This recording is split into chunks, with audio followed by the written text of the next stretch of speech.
నేను ఇప్పుడు మీరు చూస్తున్న ఈ రవికుమార్ ఇప్పుడు ఏదైతే కనబడుతున్నాడో దీనికి పూర్తిగా భిన్నమైన క్యారెక్టర్ నాది.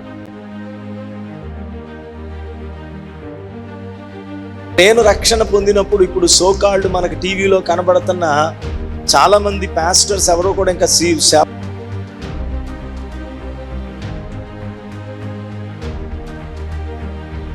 రేపు నా పెళ్ళనగా ఈవేళ పాలకొల్లు సభల్లో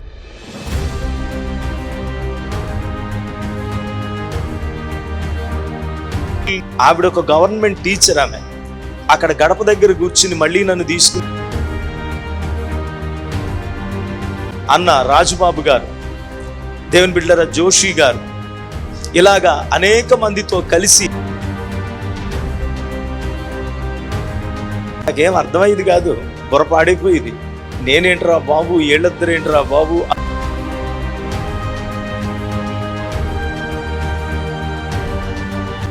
బ్యాట్ అట్టుకుని గ్రౌండ్లోకి వెళ్ళిపోవడం, అప్పట్లో రవి ఎలవెన్స్ క్రికెట్ క్లబ్ అని ఒక క్లబ్ను స్థాపించడం,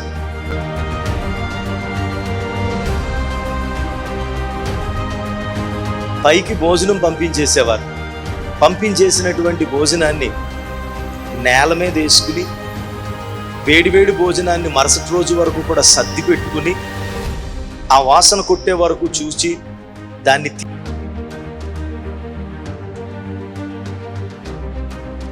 నెడదవోలుని పూర్తిగా వదిలేసి ఇప్పుడు కూడా అది నీ వల్ల అవుతుందా, నా వల్ల అవుతుంది అని నిరూపించుకున్నాను. స్తోత్రం చెప్పండి. ఇప్పటికి కూడా ఏదైనా అవసరం అయితే కనుక దాన్ని నిరూపించుకుంటూనే ఉంటాను. నేను అనుకున్నాను ప్రభు దగ్గర, నేను రక్షణ పొందినప్పుడు ఇప్పుడు సోకాల్డ్ మనకి టీవీలో కనబడుతున్న చాలా మంది పాస్టర్స్ ఎవరో కూడా ఇంకా సేవలోకి రాలేదు. అంటే ఈ చర్చి పెట్టి 25 సంవత్సరాలంటే మీరు ఆలోచించండి. ఈయన మహాముదురు పెద్దోడు అనుకోకండి. అంటే నేను రక్షణ పొందేటప్పటికి నా మూతి మీద మీసం లేదు. రేపు నా పెళ్ళనగా ఈవేళ పాలకొల్లు సభల్లో వాక్యం చెబుతున్నా. నేను సండే స్కూల్ విద్యార్థిగా నా తల్లి నన్ను తీసుకెళ్ళి చర్చిలో విడిచిపెట్టి, ఆవిడ ఒక గవర్నమెంట్ టీచర్. ఆమె అక్కడ గడప దగ్గర కూర్చుని మళ్ళీ నన్ను తీసుకుని వెళ్ళేది. ఆ తర్వాత సండే స్కూల్ టీచర్ని అయ్యాను. సండే స్కూల్ టీచర్ అయిన తర్వాత యవనస్తులను యూత్ను నడిపించేవాడిని, యూత్లో వాక్యం చెప్పేవాడిని. దేవుని బిడ్డలారా, యూత్లో దేవుని వాక్యాన్ని ప్రకటిస్తూ యవనస్తుడుగా దేవుని యొక్క యవనస్తులైన బిడలను ప్రభువులో నడిపించడానికి ప్రభువు వాడుకున్నాడు. దాని తర్వాత సంఘ ఆరాధనల్లో, నియామక కూటాల్లో దేవుని యొక్క సువార్తను ప్రకటిస్తూ వచ్చేవాడిని. దాని తర్వాత ప్రియులరా, ఎవాంజలికల్ యూనియన్లో, ఈయూలో కొన్ని క్యాంపెయిన్స్ చేస్తూ దేవుని యొక్క సువార్తను ప్రకటిస్తూ వచ్చేవాడిని. ఆ తదుపరి దేవుని బిడ్డలారా ఎన్నో రిట్రీట్లు, నేను సహోదరుడు జైపాల్ గారు, ఇప్పుడు పాట పాడిన అన్న రాజుబాబు గారు, దేవుని బిడ్డలారా జోషి గారు, ఇలాగా అనేక మందితో కలిసి ఎన్నెన్నో సభలు. వారెవరు వచ్చినా కానీ మా ఇంట్లోనే నాతో పాటు మీటింగులకు 2 రోజులు వస్తే ఇంకో 2 రోజులు ఎక్స్ట్రాగా ఉండేవారు. కలిసి సరదాగా సహవాసం చేసేటువంటి వాళ్ళం. అలాగే దేవుని బిడ్డలారా ఇంకా అనేక మంది దైవజనులతో దేవుడు అనుభవాలు ఇచ్చాడు. ఆనాటి దినాల్లో రేడియోలో ప్రేమధార వచ్చేది. ఆ ప్రేమధార కార్యక్రమాన్ని ఆర్ఆర్కే మూర్తయ్య గారు ప్రకటిస్తూ ఉన్నప్పుడు, ఆ రేడియోలో దేవుని యొక్క వాక్యాన్ని వింటున్నప్పుడు ఆయన ఎప్పుడైనా ఆ రేడియో దగ్గర కూర్చుని నాకు చాలా ఇష్టం, ఆయన వాయిస్ ఇష్టం, ఆయన అంటే చాలా ఇష్టం నాకు. అంత స్పష్టంగా చక్కగా మాట్లాడేవారు. ఆయన తర్వాత అదే టోటల్ బైబిల్ అంతా కూడా అబ్రహాం వెస్లీ గారు మాట్లాడేవారు. అబ్రహాం వెస్లీ గారు ఆయన రేడియోలో నుంచి బయటకు వచ్చిన తర్వాత ఒక పత్రిక పెట్టాలనుకున్నారు. పత్రిక పెట్టాలనుకున్నప్పుడు ఆ పత్రికకు పేరు నన్ను పెట్టమన్నాడు. నేను నిప్పు రవ్వలు అనే పేరు పెట్టాను. ఆ తర్వాత జోషి గారు మాట్లాడారు. జోషి గారు మొట్టమొదట పత్రిక యేసు అనుచరులు పత్రిక నెడదవోలులో మీటింగ్స్లో నేనే దాన్ని మొదటి కాపీని ఆవిష్కరించడానికి ప్రభు కృప చూపించాడు. ఆ తర్వాత ఆర్ఆర్కే మూర్తి గారు, వారిని చూస్తున్నప్పుడు, రేడియోలో వాక్యం వింటున్నప్పుడు ఆయా సభలకు వెళ్ళి ఆయన చాలా చక్కగా తెల్లగా మంచి పండు ముదుసలి, ఆయన అలా తాకాలనిపించేది నాకు. అవసరమైతే ముద్దు పెట్టుకోవాలనిపించేది. అలాంటిది ఆయనతో కలిసి వేదికలు పంచుకోవడానికి నేను, ఆర్ఆర్కే మూర్తి గారు, జోషి గారు ముగ్గురం ఒకే వేదిక మీద, ముగ్గురం స్పీకర్లు. అక్కడికి వెళ్ళిన తర్వాత మీటింగులు చేస్తున్నప్పుడు నాకేం అర్థమయ్యేది కాదు, బుర్రపాడైపోయేది. నేనేంట్రా బాబు, ఏళ్ళిద్దరేంట్రా బాబు అనుకునేవాడిని. ప్రభు బలపరిచేవాడు. అలాగొక మీటింగ్లో ఆయన వాక్యం వింటున్న తర్వాత ఆ దైవజనుడు ఎంత గొప్ప వ్యక్తో చెప్తున్నాను. వాక్యం వినడానికి వచ్చిన తర్వాత ఆయన వాక్యం విన్నాడు. ఆయన ప్రసంగం అయిపోయిన తర్వాత నేను విన్న తర్వాత 3వ రోజు వచ్చిన తర్వాత, నేను ముందు చెప్తాను, రవి గారు చాలా బాగా చెప్తాడు, ఆయన యవనస్తుడు, చాలా బాగుంది వాక్యం, నేను ముందు చెప్తాను, ఎక్కువ సమయం ఆయనకి ఇస్తానని చెప్పి నాకు ఇచ్చేసాడు. నేనేమనుకున్నాను అంటే, మన బుద్ధి మంచిది కాదు కదా, నేనేమనుకున్నాను ముందు నాకు ఇచ్చేసాడంటే, మెయిన్ మెసేజ్ అయింది నాకు ఇచ్చేసాడంటే ఆయన ఏదో పని మీద ఆయన వెళ్ళిపోతున్నట్టు ఉన్నాడో అనుకుని ఆలోచించాను. నాకు వాక్యం ఇచ్చిన ఆయన నా వాక్యం అయ్యే వరకు అక్కడే కూర్చున్నాడు ఆయన. స్తోత్రం చెప్పండి. అందుకే ఆయన అంత గొప్పోడయ్యాడు అన్నమాట అనుకున్నాను నేను. అలాంటి మనసు ఉంది కాబట్టి నేను ఇంకెక్కడ అలా ఉండిపోయాను అన్నమాట అనుకున్నాను నేను. అలాంటి గొప్ప దైవజనులతో పరిచర్య చేయడానికి, యూత్ నడిపించడానికి, తరువాత నియామక కూటాల్లో వాక్య పరిచర్య చేయడానికి, అనంతరం దేవుని బిడ్డలారా 5 సంవత్సరాలు ఒక బాక్సింగ్ ఫెలోషిప్ అనుసంధానమైన సంస్థలో వాక్య పరిచర్య 5 సంవత్సరాలు ప్రతి ఆదివారం మానకుండా వాక్యం చెప్పడానికి, ఆ తదుపరి బహిరంగ సభలలో నేను తిరగని ప్రాంతం అంటూ లేకుండా దేవుని బిడ్డలారా ఉభయ రాష్ట్రాల్లో అనేక ప్రాంతాలు, వందలాది వేలాది గ్రామాలు తిరగడానికి, ఈ ప్రాంతాలే కాకుండా ఇతర రాష్ట్రాలు అనేక ప్రాంతాల్లో దేవుని యొక్క వాక్యాలు వేలాదిగా ప్రకటించడానికి, అనంతరం దేవుని బిడ్డలారా మొట్టమొదట టీవీ ఛానల్ స్టార్ట్ అయిన కాడి నుంచి ఒకే స్లాట్, ఒకే టైమింగ్, శుభవార్తలో ఇప్పటి వరకు కూడా నిరాటంకంగా దేవుని యొక్క వాక్య పరిచర్య చేయడానికి, అంత మాత్రమే కాక మేలుకొలుపు స్వరము ద్విమాస పత్రికను కూడా కొంతకాలం నడిపించడానికి, ఈ రీతిగా దేవుని బిడ్డలారా అనేక విధానాలుగా ఆ తదుపరి దైవ సేవకుల యొక్క పరిచర్యను కూడా ప్రారంభించి రమారమి 13 సంవత్సరాలుగా దేవుని సేవకులను బలపరచడానికి, అనేక మంది దైవజనులను అభిషేకించడానికి, అనేక సంఘ స్థాపనలు చేయడానికి ప్రభు అల్పుడనైన నన్ను తన కృపలో బలపరిచి ఆయన వాడుకుంటూ ఉన్నాడు. ప్రియమైన దేవుని బిడ్డలారా, దేవుడు తన ప్రత్యక్షతలో నాకిచ్చినటువంటి ఈ సంఘ దర్శనములో ఎవరైతే ఈ యొక్క పిలుపు కింద, దర్శనం కింద ఉన్నారో, ఆ పిలుపులో ఇది స్థాపించబడిన మొట్టమొదటి రోజు నుంచి ఇప్పటి వరకు కూడా ఏదైనా వ్యాపారాన్ని చూసినప్పుడు ఆ గ్రాఫ్ ఎలా ఉంటుందంటే ఇలాగ ఉంటుంది. మీరు సెన్సెక్స్ చూస్తే కనుక షేర్ మార్కెట్లో అది పైకి వెళ్ళిందనుకో ఎలా చూపెడతారు, డౌన్ అయిందనుకో ఎలా చూపెడతారు. ఈ పరిచర్య అప్పటి నుంచి ఇప్పటి వరకు కూడా దినదిన ప్రవర్ధమానం చెందుతూ అంచెలంచెలుగా దేవుడు శాఖోపశాఖలుగా ఆశీర్వదిస్తూ వచ్చాడు. ఇంకా కొన్ని నేను వద్దనుకున్నాను, కొన్ని ఆత్మవరాలు కూడా దేవుడు నాకు ఇచ్చి నేను ఆపరేట్ చేయడం లేదు. నాకు ఒక అద్భుతమైన వరం, మొట్టమొదటి ఇచ్చిన వరం అది, కానీ ప్రభు దగ్గర వద్దనుకున్నాను. ఎందుకంటే అది ఎక్కడైనా ప్రదర్శించినప్పుడు, అది ఎక్కడైనా ఆ వరంతో పని చేసినప్పుడు చాలా ఘనత కలుగుతుంది, దేవుని కంటే కూడా ఘనత కలుగుతున్నట్లుగా నాకు అనిపించి, నాకు ఆ వరం వద్దు ప్రభా, నేను ఆ వరాన్ని ఉపయోగించనన్నా. తదుపరి దేవుని బిడ్డలారా, నాన్నగారు 220 మందిరాలు కట్టారు. కుంచినపల్లిలో కూడా ఒక మందిరం కట్టారు, తాడపల్లిగూడెంలో కూడా ఒక మందిరం ఉంది. New apostolic church, national organisation of new apostolic church, NONAC అని ఉంటుంది, నూతన ప్రేషితుల దేవాలయం అని ఉంటుంది. 220 చర్చెస్ కట్టారు. ఆ కట్టినటువంటి సంఘాల్లో దేవుని బిడ్డలారా, అపోస్టల్గా నాన్నగారు చనిపోయిన తర్వాత నాకు ఆర్డినేషన్ ఇచ్చి అమెరికాలో అపోస్తులుగా నన్ను అభిషేకించి ఆ సంఘాలన్నిటి మీద నన్ను అపోస్తులుగా ఉండమని చాలా ఒత్తిడి చేశారు. ఈ మధ్యలో ఇది ఎస్టాబ్లిష్ అయిన తర్వాత కూడా చేశారు, కానీ నేను వెళ్ళలేదు. ఈ మందిరం పాకల్లో ఉన్నప్పుడు నాన్నగారు పెద్ద మందిరం కడతానన్నారు, అయినా కానీ నేను ఒప్పుకోలేదు. ఒక మొండోణ్ణి దేవుని చిత్త ప్రకారంగా నాన్నగారు పరిచర్య నాన్నగారు చేశారు, అద్భుతంగా చేశారు. ఆయన పరిచర్యలో నేనున్నాను, సుదర్శన్ రావు గారు అబ్బాయి అని అనిపించుకోకూడదు, అపోస్తులు గారు అబ్బాయి అనిపించుకోకూడదు. నాకంటూ దేవుడు నన్ను వాడుకున్న పేరు నాకు కావాలనుకున్నాను. అది చివరి దశలో నాన్నగారు విని భలే సంతోషించేవారు. ఎవరన్నా వచ్చినప్పుడు మీటింగ్ డేట్స్కి అక్కడికి వచ్చినప్పుడు రవికుమార్ గారు నాన్నగారు కదండి అని అనేవారు, రవికుమార్ గారు నాన్నగారు కదండి అని అనేవారు. నాకు భలే సంతోషం అనిపించేది. అంటే ఆయన డామినేట్ చేశానని కాదు, నాకంటూ దేవుడు ఒక గుర్తింపును దేవుడు తీసుకొచ్చాడని అలాగ ప్రయాసపడ్డాను. ఈ ప్రయాసలో దేవుని బిడ్డలారా ఎన్నో శ్రమలు, ఎన్నో కష్టాలు, ఎన్నో ఒడిదుడుకులు. విన్నారా? అంటే కుటుంబం అంతా పండగకు వచ్చారు కాబట్టి కష్టాలు చెప్పుకుంటున్నాను, కనుక ఎన్నో ఒడిదుడుకులు, ఎన్నో కష్ట దుఃఖాలు ఉన్నాయి. వీటిలో ప్రధానమైనటువంటి పరిస్థితి ఏంటంటే, నేను ఇప్పుడు మీరు చూస్తున్న ఈ రవికుమార్ ఇప్పుడు ఏదైతే కనబడుతున్నాడో దీనికి పూర్తిగా భిన్నమైన క్యారెక్టర్ నాది, చాలా భిన్నమైన క్యారెక్టర్. చెబితే మీకు లోకువైపోతాను, చెబితే లోకువైపోతాను. కనుక నేను చిన్నప్పటి నుంచి ఒక ప్రత్యేకంగా పెరిగాను. అదేంటో తెలియదు, చాలా భిన్నం అన్నమాట.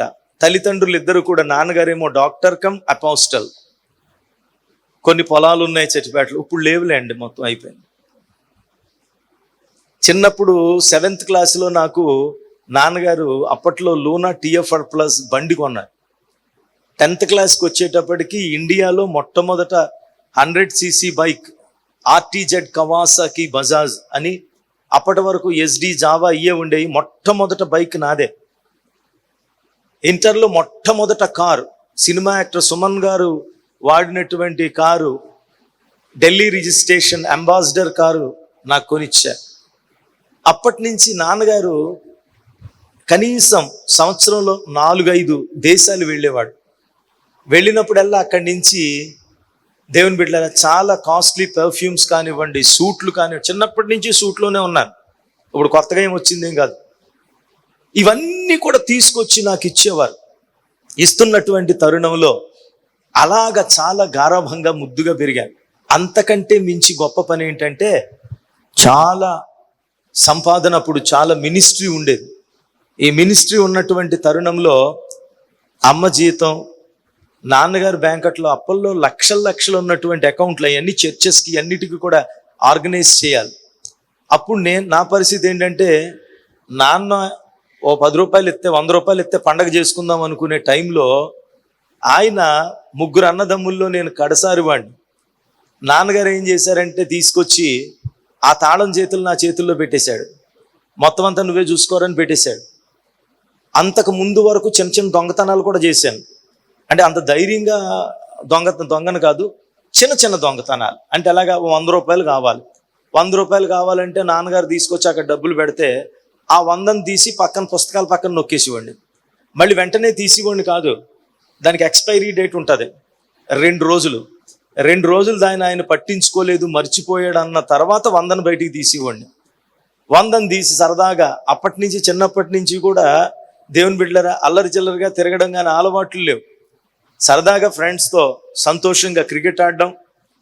అప్పట్లో రవి ఎలవెన్స్ క్రికెట్ క్లబ్ అని ఒక క్లబ్ను స్థాపించడం. అప్పట్లో జిల్లా స్థాయి క్రికెట్ పోటీలు ఆంధ్రప్రదేశ్లో నెలకొల్పడం, బ్యాట్ అట్టుకుని గ్రౌండ్లోకి వెళ్ళిపోవడం, సాయంత్రం దాకా అదే బతుకు. దేవుని బిడ్డలరా దాని తర్వాత ఇంకా చాలా రకాలు చేశానులేండి. ఆ తర్వాత దేవుని బిడ్డలరా రకరకాలైనటువంటి పరిస్థితులు, అలాంటి పరిస్థితులు అన్నిటిలో నుంచి దేవుడు తీసుకుని వచ్చాడు. వచ్చిన తర్వాత అప్పుడు ఎప్పుడైతే ఒక 100 దొరికితే బాగుంటుంది అనుకున్నానో, నాన్నగారు తీసుకొచ్చి అరే అన్ని నువ్వే చూసుకో అని చెప్పి తాళాలు ఇచ్చేసేవారు ఆయన. ఎందుకంటే ఉండేవారు కాదు ఆయన, విదేశాలు వెళ్ళిపోయేవాడు. అమ్మ కూడా తీసుకొచ్చి జీతం అంతా తీసుకొచ్చి నాకు ఇచ్చేసేది. మీరు చెబితే నమ్మరు ప్రియులారా, ఆ బాధ్యత లేనప్పుడు కనీసం 100 ఖర్చు పెట్టుకునివ్వండి. మొత్తం చేతికి ఇచ్చిన తర్వాత 10 రూపాయలు కూడా ఖర్చు పెట్టుకోలేకపోతున్నాను. బాధ్యత అప్పగించేసిన తర్వాత బరువులు ఎక్కువైపోయినాయి, బాధ్యతలు ఎక్కువైపోయినాయి, కుటుంబాన్ని నడిపించడం ఎక్కువైపోయింది, పాస్టర్స్ని నడిపించడం ఎక్కువైపోయింది. నా చిన్న వయసులోనే పెద్దోడిని అయిపోయాను. చిన్న వయసులోనే బరువులు బాధ్యతలు పెరిగిపోయి చాలా పెద్దోడిని అయిపోయాను. ఆ తర్వాత ఫ్రెండ్స్ వచ్చి రారా సరదాగా అలాగ వెళ్దామన్నా, వద్దురా నాకు చాలా పని ఉంది. ఎవరన్నా బంధువులు వచ్చినా సారీ బ్రదర్ నాకు చాలా పని ఉంది, నాన్నగారి పని ఉంది, నేను ఈవేళ బ్యాంకులో కట్టాలి, లేకపోతే నాకు ఆ పని ఉంది, నేను అక్కడికి వెళ్ళాలి, ఇక్కడికి వెళ్ళాలి. పూర్తిగా మినిస్ట్రీలో నాకు పూర్తి ట్రైనింగ్ నాన్నగారు నాకు బాధ్యతను నాకు అప్పగించేశారు. అలాగే దేవుని బిడ్డలారా, సంఘ పరిచర్యలో నేను నిర్వర్తించలేని బాధ్యత అంటూ ఏదీ లేదు. వంటల దగ్గర వంటలు చేయడం దగ్గర నుంచి, వాల్ పోస్టర్లు అంటించడం దగ్గర నుంచి, అనౌన్స్మెంట్ దగ్గర నుంచి, దేవుని బిడ్డలారా పాటలు పాడడం దగ్గర నుంచి, ఆర్కెస్ట్రా దగ్గర నుంచి, అన్ని పనులు. అందుకే ఎవరికన్నా ఏదైనా పని అప్పగించినప్పుడు ఆ పనిలో ఉన్నటువంటి లోటుపాట్లు నాకు తెలుసుకుంటే కాదు, నేను అనుభవించాను. అవన్నీ కూడా అన్ని కష్టాలు అనుభవించాను, అన్ని సంతోషంగా నా పనన్నీ కూడా చేస్తూ వచ్చాను. అలాగే నేను నిర్వర్తించలేని కర్తవ్యం అంటూ ఏదీ లేదు, ఒక్క సంఘ పెద్ద బాధ్యత తప్ప. సంఘ పెద్దగా మాత్రం దేవుడు నన్ను ఉండనివ్వలేదు. ఎందుకో అంటే అవకాశం దొరకలేదు. ఎందుకు దొరకలేదు అని అంటే, డైరెక్ట్గా సంఘంలో బాధకుడిగా ఉండిపోయాను కాబట్టి ఇంకా నన్ను పెద్దగా పెట్టే అవకాశం దొరకలేక ఉండలేదేమో. అదొక్కటి తప్ప మిగిలినవన్నీ నిర్వర్తించా. కనుక ప్రియమైన దేవుని బిడ్డలారా, ఈ నిర్వర్తించిన ఈ రూపురేఖలన్నీ రావడానికి నేను మొదట చెప్పాను కదా, నేను తినే ప్లేట్లో వేరే వాళ్ళ ప్లేట్లో భోంచేసేవాడిని కాదు. ఎవరి ప్లేట్ అన్నా వస్తే కనుక భోజనం చేయకుండా వచ్చేసేవాడిని. వేరే బయట అన్నం భోజనం ఎక్కడ చేయను నేను. వేరే వాళ్ళ టవల్ వాడను, వేరే వాళ్ళ బెడ్షీట్ నేను యూజ్ చేయను. నాకు చాలా నీట్గా ఉండాలి, నా పుస్తకాలు ఎక్కడున్నాయో అక్కడే ఉండాలి. ఇప్పటికి కూడా అంతే. నా కళ్ళు మూసుకుని ఎవరన్నా నా రూమ్లోకి వెళ్తే ఏ పుస్తకం ఎక్కడుందో, ఎన్నో లైన్లో ఉందో చెప్పేస్తాను, పెన్ ఎక్కడుందో చెప్తాను, రెడ్ పెన్ ఎక్కడుందో, మార్కర్ ఎక్కడుందో చెప్తాను, హైలైటర్ ఎక్కడుందో చెప్తాను. అలాగే చక్కగా వీటన్నిటినీ చేయడం ఏమైపోయిందంటే, ఆఖరికి కొన్ని సేవకు ఆటంకాలు అయిపోయినాయి. అయ్యో ప్రభువా, ఎలాగా బయటికి వెళ్తుంటే పాపం పేదర్లు ఎవరొకళ్ళు ఇంటికి వెళ్ళిన తర్వాత అయ్యగారు తాగండి అని ఏదో ఇస్తున్నారు, తినండి అని ఇస్తున్నారు. చాలా చోట్ల అబద్ధాలు ఆడేశాను. కడుపు బాగోలేదండి వద్దు అని వచ్చేవాడిని. తినేవాడిని కాదు, తిందామని అనుకునేవాడిని కానీ నాకు సహించేది కాదు. అందులో పుట్టినప్పటి నుంచి సేవకు వచ్చే వరకు కూడా అసలు సద్దన్నం అనేది తినలేదు. అప్పుడు ఏం చేశానంటే, ప్రభు దగ్గర ప్రార్థన చేసుకుని, అభ్యాసం చేసుకుని, నాకు నేనుగా, పిచ్చోడిని అనుకోకండి, నాకు నేనుగా, నేను పై రూమ్లో ఉండేవాడిని, అప్స్టేర్స్లో. ఆ పై రూమ్లో నేను ఉండేవాడిని, కింద అమ్మాళ్ళు ఉండేవారు ఫస్ట్ ఫ్లోర్లో. ఆ పైన నాకు ఒక రూమ్ ఉండేది. ఆ రూమ్లో కొన్ని పావురాలు ఉండేవి, ఒక ఎక్వేరియం ఉంటుంది, అక్కడ ఒక మంచి కుక్కపిల్ల ఉంటుంది, అక్కడ మంచి ఇలా ఈ వాతావరణం అంతా బయట అంతా ఆరు బయట ప్రార్థనకి ఇవన్నీ కూడా చక్కగా జమ్ముతో వేసినటువంటి ఒక పాక ఉంటుంది, ఇవన్నిటిలో ఉండేవాడిని అనమాట. అలాంటి వాతావరణంలో నేను పైకి భోజనం పంపించేసేవారు. పంపించేసినటువంటి భోజనాన్ని నేల మీద వేసుకుని, వేడివేడి భోజనాన్ని మరుసటి రోజు వరకు కూడా సర్ది పెట్టుకుని, ఆ వాసన కొట్టే వరకు చూసి దాన్ని తిని సగం కక్కుకుని, మళ్ళీ మౌత్ వాష్ చేసుకుని మళ్ళీ తిని దేవుని దగ్గర ప్రూవ్ చేసుకున్నాను. ఆమేన్. నేను తినగలను, నేను మారగలను. దేవుని దగ్గరికి వచ్చి మారు మనసు పొందడమే కాదు, నా అలవాట్లు, నా పద్ధతులు, నా బుద్ధులు నేను మార్చుకోగలను. ఒకప్పటి నా జీవితం ఫ్రెండ్సే నా ప్రాణం అనుకునేవాడిని. అలాంటి ఒక్క ఫ్రెండ్ కూడా లేకుండగా దేవుని బిడ్డలారా గమనించండి, దేవుని సేవను ఒక మహాయజ్ఞం కింద చేసుకుని నిడదవోలుని పూర్తిగా వదిలేసి, ఇప్పటికి కూడా నిడదవోలులో నేను ఉంటున్నానంటే ఎవరు నమ్మరు. నిడదవోలు అంత పెద్ద సర్కిల్ ఉంది. నాన్న అమ్మ ఇద్దరు అక్కడే, మేము ముగ్గురు అన్నదమ్ములు పుట్టింది అక్కడే కదా. అలాంటి దాన్ని పూర్తిగా వదిలేసి, బంధువులను వదిలేసి ఒక మహాయజ్ఞం చేస్తే దేవుడు ఈ గొప్ప పరిచర్యను దేవుడిచ్చాడు. చాలా మంది అనుకున్నారు, అలా ఉండగలవా నువ్వు, అలా చేయగలవా, అది నీ వల్ల అవుతుందా? నా వల్ల అవుతుంది అని నిరూపించుకున్నాను. స్తోత్రం చెప్పండి. ఎప్పటికి కూడా ఏదైనా అవసరం అయితే గనక దాన్ని నిరూపించుకుంటూనే ఉంటాను. స్తోత్రం చెప్పండి. ఎవరైనా ఎక్కడైనా నీ వల్ల కాదు అంటే నాకు ఒళ్ళు మండిపోద్ది. నీ వల్ల కాదు అంటే ఒళ్ళు మండిపోద్ది. చాలదా ఇది? మీ ఆత్మీయ సేవకుని జీవిత సాక్ష్యం దీన్ని వింటే సరిపోదా ఇలా మార్చబడ్డానికి? ఆ రోషం కావాలి, ఆ మార్పు కావాలి. ఎంత విన్నామన్నది కాదు, ఎంత ప్రకటిస్తున్నామన్నది కాదు, ఎంత వాక్యముతో మనకి పరిచయం ఉందన్నది కాదు, ఆ వాక్యము నీలో ఎలాంటి మార్పును తీసుకొచ్చింది అనేది, నువ్వు వాక్యం వింటున్నావా, వాక్యములో ఉన్నావా లేదా అనేది చెబుతుంది. స్తోత్రం చెప్పండి. Praise the Lord. Hallelujah. Doctor B Ravikumar, మేలుకొలుపు స్వరము, Emmanuel healing home ministries, 2nd Street, Gandhinagar, Nidavol, West Godavari District, Andhra Pradesh. Our PIN code 534301. Our email ID melukolupuswaramu@gmail.com. Our cell number 7675988876. మా చిరునామా డాక్టర్ బి రవికుమార్, మేలుకొలుపు స్వరము, ఇమ్మానుయేలు స్వస్థత గృహ పరిచర్యలు, గాంధీనగర్ 2వ వీధి, నిడదవోలు, పశ్చిమ గోదావరి జిల్లా, ఆంధ్రప్రదేశ్. మా పిన్ కోడ్ 534301. మా ఇమెయిల్ ఐడి మేలుకొలుపుస్వరము@gmail.com. మా సెల్ నెంబర్ 767598887668.